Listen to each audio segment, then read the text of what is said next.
Okay right. Gratuity sir, gratuity ఇప్పుడు gratuity అనేది మామూలుగా సెంట్రల్ గవర్నమెంట్ ఎంప్లాయీస్ కానీ, civil services members of civil services కానీ, లోకల్ అథారిటీ ఎంప్లాయీస్ కానీ వాళ్ళు రిసీవ్ చేసుకునే గ్రాట్యుటీ అనేది ఫుల్లీ ఎగ్జామ్టెడ్ 10 సబ్సెక్షన్ 10 క్లాస్ 1 ప్రకారం. అయితే గ్రాట్యుటీ అనేది జస్ట్ అంటే ఎంప్లాయీకి ఇచ్చే ఒక అప్రిషియేషన్ ఆఫ్ సర్వీసెస్ కాగా, అలాగనే సపరేట్ యాక్ట్ గ్రాట్యుటీ సంబంధించి పేమెంట్ ఆఫ్ గ్రాట్యుటీ యాక్ట్ 1972 ఉంది కాబట్టి ఓకే. అలాగే ఈ పేమెంట్ ఆఫ్ గ్రాట్యుటీ అనేది agreement in between employees and employees మధ్య. ఓకే. అలాగే అంటే పెన్షన్ కోడ్ రెగ్యులేషన్ సంబంధించి డిఫెన్స్ సర్వీసెస్లో ఉన్న వాళ్ళు ఏమైనా రిసీవ్ చేసుకుంటే వాళ్ళకు కూడా ఫుల్లీ ఎగ్జామ్టెడ్ గ్రాట్యుటీ అనేది. తర్వాత అదర్ ఎంప్లాయీస్ అంటే గవర్నమెంట్ ఎంప్లాయీస్ కాకుండా మిగతా ఎంప్లాయీస్ ఒకవేళ ఆ ఎంప్లాయీస్ కింద పేమెంట్ ఆఫ్ గ్రాట్యుటీ యాక్ట్లో కవర్ అయిందా, కవర్ కాని వాళ్ళు, కవర్ అయితే వాళ్ళకి అంటే లిమిట్ ఎగ్జామ్షన్ లిమిట్ అంటే రిటైర్మెంట్ అప్పుడు కానీ, రిటైర్మెంట్ డెత్ కానీ లేదా రిటైర్మెంట్ అప్పుడు ఏదైనా రిసీవ్ చేసుకున్నప్పుడు గ్రాట్యుటీ అనేది ఏ విధంగా టాక్సిబుల్ అంటే అప్ టు 20 lakhs వరకు ఎగ్జామ్షన్. ఎలా ఎగ్జామ్షన్ అంటే least of the following 20 lakhs వరకు లిమిట్ తీసుకోవచ్చు. కానీ లీస్ట్ ఆఫ్ ద ఫాలోయింగ్ ఎట్లా అంటే 20 lakhs గ్రాట్యుటీ యాక్చువల్లీ రిసీవ్డ్ ఎంత. అలాగే ఇదేంటి ఈ యొక్క సిచ్యువేషన్ అనేది employee covered payment of gratuity act. ఇప్పుడు నేను చెప్పే సిచ్యువేషన్ ఇక్కడ మంత్ మనము 26 daysగా తీసుకోవాలి. మంత్ అనేది 30 days కాదు, 26 days. అయితే 20 lakhs least of the following ఉన్నారు కాబట్టి సో 20 lakhs యాక్చువల్లీ గ్రాట్యుటీ ఎంత రిసీవ్ చేసుకున్నాం. అలాగే 15 days శాలరీ. 15 days శాలరీ అంటే ఏ బేస్ ప్రకారం అంటే ఇక్కడ ఈవెన్ అంటే for every completed year of సర్వీస్కి, for every completed year of service or part thereof in excess of 6 months అంటే సపోజ్ 7 months ఉంది, సో అది కూడా 1 yearగా ట్రీట్ చేయాలి. So 15 days salary based on last round salary for each completed last round salary. Okay. ఒకవేళ ఆ విధంగా అయితే సిచ్యువేషన్ ఆ విధంగా next not covered by the payment of gratuity అన్నప్పుడు 20 lakhs గ్రాట్యుటీ యాక్చువల్లీ రిసీవ్డ్. ఇక్కడ మాత్రం హాఫ్ మంత్ శాలరీ. ఇక్కడ శాలరీ అంటే డెఫినేషన్ సేమ్ మనం కమిటెడ్ పెన్షన్లో శాలరీ అంటే basic salary plus dearness allowance provided in terms of employment. అలాగే commission fixed percentage of turn over commission same అదే ఇక్కడ. తర్వాత అంటే ఇక్కడ హాఫ్ మంత్ శాలరీ ఎలాంటి ఇప్పుడు ఇక్కడ ఈ more in excess of 6 months 1 year treat చేసాం. ఏది పేమెంట్ గ్రాట్యుటీ యాక్ట్ అయితే ఇక్కడ మాత్రం ఫ్రాక్షన్ ఇగ్నోర్ చేయాలి. అంటే ఫుల్లీ కంప్లీటెడ్ ఇయర్ ఆఫ్ సర్వీస్ని మనం కౌంట్ చేయాలి. ఇక్కడ అంటే హాఫ్ మంత్ శాలరీ దేంట్లో based on last 10 months average salary immediately preceding the month of retirement are death అనేది ఇక్కడ అంటే ట్యాక్స్బుల్ ఈ విధంగా చేస్తాం. తర్వాత సేమ్ అంటే కమిటెడ్ పెన్షన్, ఇప్పుడు అన్కమిటెడ్ పెన్షన్ ఉంది డ్యూరింగ్ ద సర్వీస్ రిసీవ్ చేసుకున్నాం ఫుల్లీ ట్యాక్స్బుల్ వెదర్ ఎంప్లాయర్ అయినా whether government employee or not government employee same gratuity కూడా ఇన్ సర్వీస్లో రిసీవ్ చేసుకుంటే ఫుల్లీ ట్యాక్సిబుల్. అలాగే 20 lakhs వరకు లిమిట్, ఇందాక 20 lakhs వరకు లిమిట్ గ్రాట్యుటీ అనేది. అంటే ఈవెన్ 2 or more ఎంప్లాయర్స్ ఆ ఇయర్లో ఆ ప్రీవియస్ ఇయర్లో రిసీవ్ చేసుకున్న 20 lakhs, లేదా ఈ ఇయర్లో ఒక ఎంప్లాయర్ నుంచి రిసీవ్ చేసుకున్నాము, అలాగే నెక్స్ట్ ఇయర్లో వేరే ఎంప్లాయర్ నుంచి తీసుకున్నాం, కానీ లిమిట్ మాత్రం 20 lakhs. ఒక 10 lakhs ఈ ఇయర్లో యూటిలైజ్ చేసుకుంటే నెక్స్ట్ అప్ టు 10 lakhs ఇండివిజువల్గా 20 lakhs అనేది రాదు. తర్వాత నెక్స్ట్ అంటే గ్రాట్యుటీ అనేది ఈవెన్ డిసీజ్డ్ పర్సన్ యొక్క విడో రిసీవ్ చేసుకున్నా లేకపోతే డిపెండెంట్స్ చిల్డ్రన్ రిసీవ్ చేసుకున్నా ఎగ్జామ్షన్ తీసుకోవచ్చు. 20 lakhs గ్రాట్యుటీ ఎగ్జామ్షన్ తీసుకోవచ్చు. ఓకే రైట్, ఇది point. So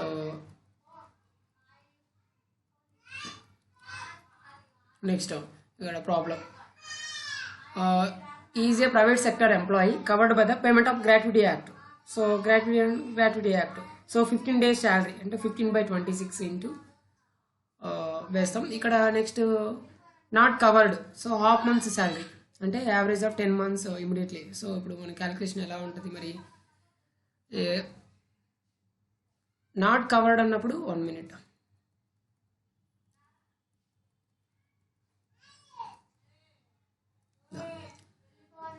not covered by payment of gratuity. Covered by payment of gratuity అంటే just basic salary plus dearness elements అనేది salary కింద treat చేస్తాము. Number of days per month మాత్రం 26గా treat చేస్తాము. ఏది covered employee covered in the payment of gratuity. Not covered అయితే salary అంటే సేమ్ ఒక పెన్షన్కి ఎలా ట్రీట్ చేసామో అలా కమిటెడ్ పెన్షన్కి. సో ఇప్పుడు ఈ ప్రాబ్లంలో 5,000. So 5,000 plus 3,000 8,000. So 8,000 last and salary. తర్వాత కమిషన్ ఏం చెప్పలేదు, అది నెక్స్ట్ దానికి. దీంట్లో మాత్రం just basic salary plus DNS allowance 8,000. 26 years into 8 months అంటే ఇన్ ఎక్సెస్ ఆఫ్ 6 months. అది కూడా ఒక 1 కంప్లీటెడ్ ఇయర్గా ట్రీట్ చేస్తుంటే 27 years. Total 6 lakhs gratuity receive చేసుకున్నారు. సో 6 lakhs రిసీవ్ చేసుకున్నారు కాబట్టి ఇప్పుడు ఎగ్జామ్స్ని ఏ విధంగా గ్రాట్యుటీ అది ఎంతవరకు క్లైమ్ చేసుకోవచ్చు. లీస్ట్ ఆఫ్ ద ఫాలోయింగ్ అంటే 6 lakhs గ్రాట్యుటీ రిసీవ్డ్, అలాగే 20 lakhs లిమిట్, అలాగే క్యాలిక్యులేషన్ పరంగా ఎట్లా 15/26 into 8,000. Okay, 15/26 into 8,000 into number of completed years 27. So 1,24,000 which vote is least అంటే 1,24,000 తీసుకుని మిగతా amount calculate. Okay, next is not covered. Gratuity limit 6 lakhs, statutory limit 20 lakhs. Calculation పరంగా ఏ విధంగా calculation, ఇప్పుడు salary అంటే 5,000 ప్లస్ 3,000లో 60% అంటే 1,800. So 5,000 plus 1,800 6,800. Last and salary 10 months అన్నారు కాబట్టి so into 10 68,000 by 10. Okay, of అంటే 1/2. Number of completed years only 26 treat చేయాలి. So commission కూడా percentage commission. So 3,000 into 60% into 10 months. ఇక 10/12 ఏంటి, ఇప్పుడు టర్న్ ఓవర్ 1% కదా 12 lakhs మీద, అంటే అది 1 yearకి. సో 10 monthsకి 10/12. So average salary 10 months of average salary. Okay, half month salary based on average salary of last 10 months preceding the month of retirement for each completed year of service into 26. Exemption 1,01,000. Exemption అనేది 1,01,000 తీసుకోవచ్చు. Next government employee కాబట్టి fully exempted, అది problem. Next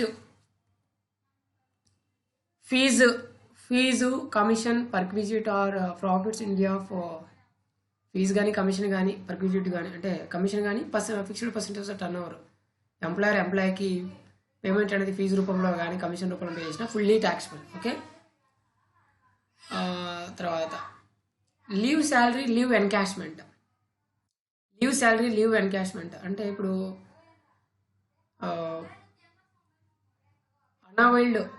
అన్అవైల్డ్ లీవ్ని encashment చేసుకోవచ్చు. Encashment చేసుకున్నప్పుడు same gratuity లాగా pension లాగా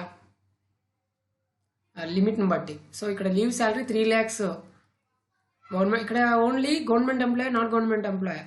ఈ పెన్షన్లో కానీ గ్రాట్యుటీలో కానీ ఫస్ట్ గవర్నమెంట్ ఎంప్లాయీ, తర్వాత అదర్ ఎంప్లాయీస్లో covered in payment of gratuity act, not covered in payment of gratuity act, ఇలా రెండింటిగా సెగ్రిగేషన్ చేసాం. ఇక్కడ అది లేదు. ఇక్కడ ఓన్లీ జస్ట్ లీవ్లో government employee, non government employee leave salary during the సర్వీస్లో రిసీవ్ చేసుకుంటే both government and non government taxable. కానీ at the time of retirement receive చేసుకున్నప్పుడు గవర్నమెంట్ ఎంప్లాయీ ఎగ్జామ్టెడ్. మిగతా రిమైనింగ్ అదర్ ఎంప్లాయీస్కి వాళ్ళకి లిమిట్ ఏంటంటే 3 lakhs. Leave salary actually received ఎంత అంటే స్టాట్యూటరీ లిమిట్ ఒక 3 lakhs, leave salary actual receive చేసుకుంది ఎంత. ఇక్కడ 10 months salary and on the basis of average salary of last 10 months.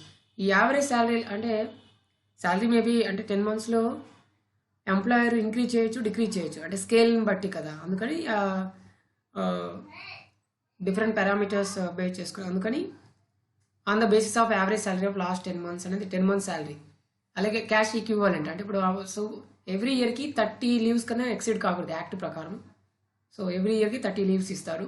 అతను యాక్చువల్గా ఎన్ని లీవ్స్ తీసుకున్నారు, స్టాట్యూటరీ పరంగా ఎన్ని లీవ్స్ అవైలబుల్ ఉంది, రిమైనింగ్ లీవ్స్కి మాత్రమే ఇక్కడ కూడా least of the following benefit ఇస్తారు. సేమ్ ఇందాక గ్రాట్యుటీ లాగానే సేమ్ 2 or more ఎంప్లాయీస్ అంటే 3 lakhs వరకే ఒక ఇయర్ నెక్స్ట్ ఇయర్ తీసుకున్న 3 lakhs వరకే. నెక్స్ట్ ఇక్కడ శాలరీ అంటే మీనింగ్ ఏంటంటే సేమ్ కమ్యూటెడ్ పెన్షన్లో ఏ విధంగా శాలరీ అంటే basic salary dearness allowance provided in the terms of employment, అలాగే commission fixed percentage of turn over. ఇక్కడ యావరేజ్ శాలరీ అంటే ఇక్కడ 10 months immediately during the date of his retirement or superannuation. Average salary అంటే 10 months on the basis of salary last run 10 months. Okay, right. ఇక్కడ is a government employee, non government employee. So government employee అన్నప్పుడు fully exempted అంటే ఇప్పుడు 5 lakhs leave encashment leave salary receive చేసుకుని, so 5 lakhs exempted. ఇప్పుడు is a non government employee అన్నప్పుడు 3 lakhs అనేది statutory limit. Leave salary 5 lakhs. So third condition ఏంటి, 10 months of average salary.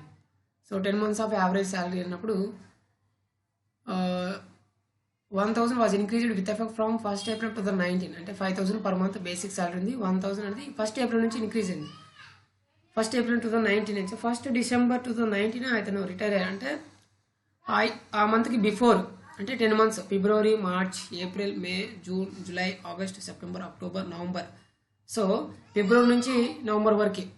So 1st April 2019 నుంచి అంటే ఫిబ్రవరి 2018, మార్చి 2018 ఆ 2 నెలలు 4,000 4,000. సో ఆ 2 months ఏమో 4,000 తీసుకుంటాం, రిమైనింగ్ 8 months ఏమో 5,000 తీసుకుంటాము. ఇక్కడ శాలరీ అంటే మొత్తం కమిషన్ కూడా యాడ్ అవుతుంది. సో కమిషన్ ఏమైనా ఇచ్చారంటే 5,000 per month. ఇది 5,000 per month ఫిక్స్డ్ టర్న్ ఓవర్లు ఇవ్వలేదు అంటే ఈ కమిషన్ మనం కన్సిడర్ చేయము. ఓకే, ఇక్కడ క్యాలిక్యులేట్ చేయమంది. ఓకే,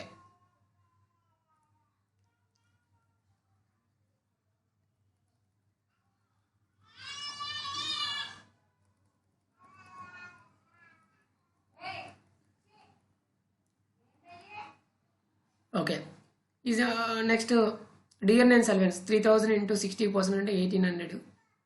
సో 10 months దాని only basic salary 10 months.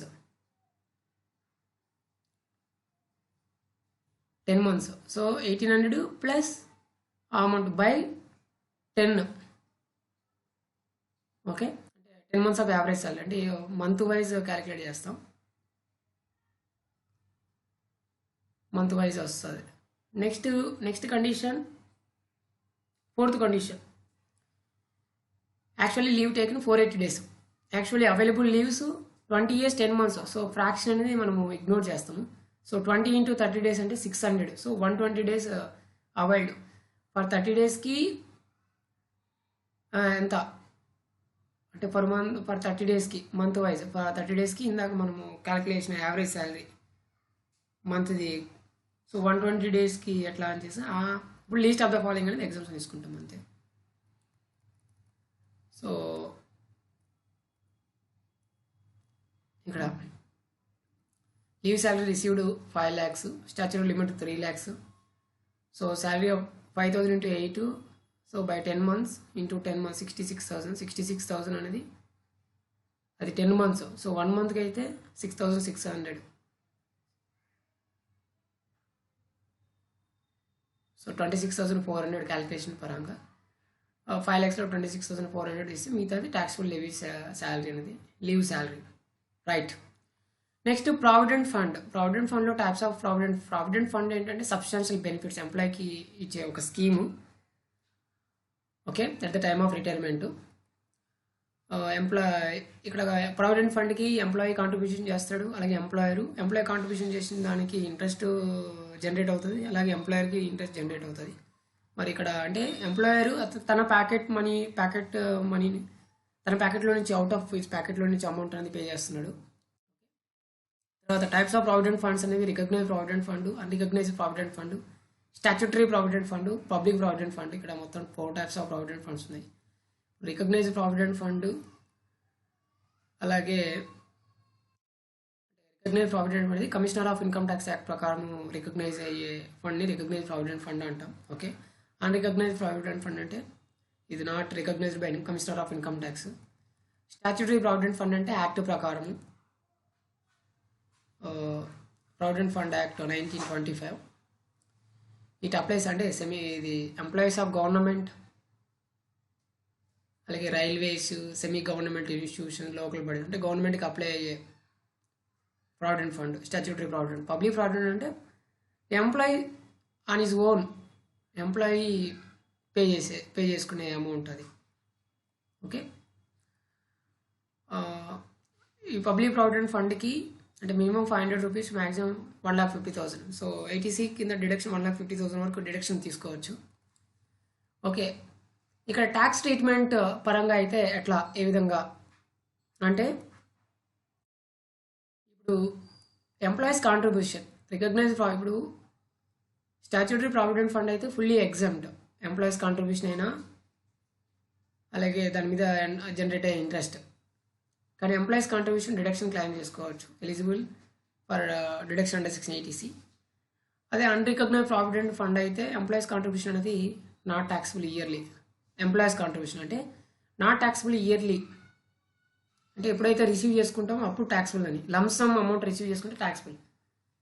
Employees contribution not eligible for deduction. అదే స్టాట్యూటరీ ప్రావిడెంట్ అయితే ఎలిజిబుల్, అన్రికగ్నైజ్ ప్రావిడెంట్ అయితే నాట్ ఎలిజిబుల్. అదే ఇంట్రెస్ట్ క్రెడిట్ అయితే not taxable. So employees contribution right. Next recognised provident ఫండ్కి contribution చేస్తే in excess of 12% of salary అనేది taxable. అలాగే in excess of 9.5% interest అనేది ట్యాక్సిబుల్. విత్ ఇన్ లిమిట్ అయితే no taxable. Recognised provident ఫండ్కి pay చేసిన employees contribution అనేది అతను 80C కింద డిడక్షన్ తీసుకొస్తాం. అది పబ్లిక్ ప్రావిడెంట్ ఫండ్ సంబంధించి. రికగ్నైజ్ ప్రావిడెంట్ ఫండ్ కానీ, పబ్లిక్ ప్రావిడెంట్ ఫండ్ కానీ, స్టాట్యూటరీ ప్రావిడెంట్ ఫండ్ కానీ at the time of retirement or otherwise receive చేసుకుని ఫుల్లీ ఎగ్జామ్టెడ్. అదే అన్రికగ్నైజ్ ప్రావిడెంట్ ఫండ్ అయితే ట్యాక్సిబుల్. దాని ఎలా అంటే as the employee rendered continuous service of at least 5 years with the employer. Yes అయితే exempt, no అయితే అంటే outside the control of employee అయితే fully exempted even at the time of retirement receive చేసుకున్నా అంటే within 5 yearsలో receive చేసుకున్నా. At least 5 years complete చేయాలి, కానీ అట్లీస్ట్ 5 years కంప్లీట్ చేయలేదు లేనప్పుడు, కానీ outside the control of employee అంటే హిల్ హెల్త్ ద్వారా కానీ, లేదా contracts discontinuation of employees business కానీ, ఎనీ అదర్ కాజ్ కానీ లేదు అన్నప్పుడు ఒకవేళ అంటే ప్రావిడెంట్ ఫండ్లో ఉన్న బ్యాలెన్స్ రికగ్నైజ్ ప్రావిడెంట్ ఫండ్కి ట్రాన్స్ఫర్ చేసిన ఎగ్జామ్టెడ్. లేదు ప్రావిడెంట్ ఫండ్లో ఉన్న బ్యాలెన్స్ని national pension scheme central government contribution చేసిన ఆ అమౌంట్కి ట్రాన్స్ఫర్ చేసిన ఎగ్జామ్టెడ్. లేదు అంటే ట్యాక్సిబుల్ అనేది పాయింట్.